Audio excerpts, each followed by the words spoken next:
There's a kind of exhaustion no one talks about, the kind where you wake up tired, like even after sleeping. You stare at a task for hours, you want to start, you tell yourself, come on, just do it, but somehow you don't. And then the guilt begins. You're lazy, you're wasting your life. Why can everyone else do simple things? But what if I told you something uncomfortable? What if the problem isn't laziness? What if your mind learned something years ago that your body still hasn't forgotten? Because sometimes what looks like laziness is actually survival, and most people never realize it.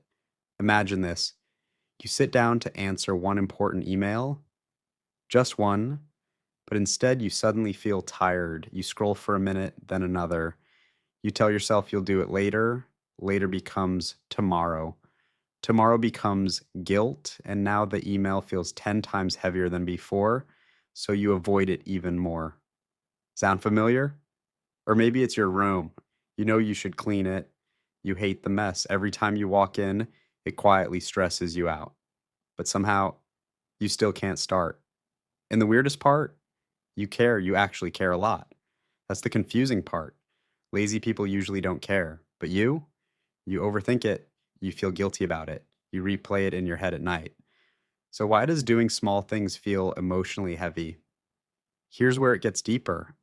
Sometimes your nervous system learns that effort feels unsafe, not because you're weak, because somewhere along the way, your brain connected trying with pain. Maybe growing up, mistakes weren't allowed. Maybe every small failure became criticism. Maybe you learned that being good enough was the only way to feel accepted. So eventually, your mind made a quiet decision. If trying risks pain, maybe not trying feels safer. And you probably didn't even notice it happen. Pause for a second. Have you ever avoided something you actually wanted? A dream, a message, an opportunity? Not because you didn't care, but because something inside felt strangely heavy. That heaviness matters because hidden trauma doesn't always look dramatic. Sometimes it looks ordinary. Procrastination, shutting down, overthinking, feeling exhausted before you even begin.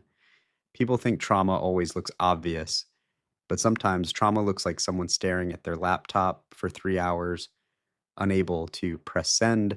Sometimes it looks like avoiding phone calls, ignoring texts from people you love, not because you don't care, because emotionally you feel overwhelmed. And here's something most people never realize: when your nervous system stays in survival mode for too long, rest stops feeling restful.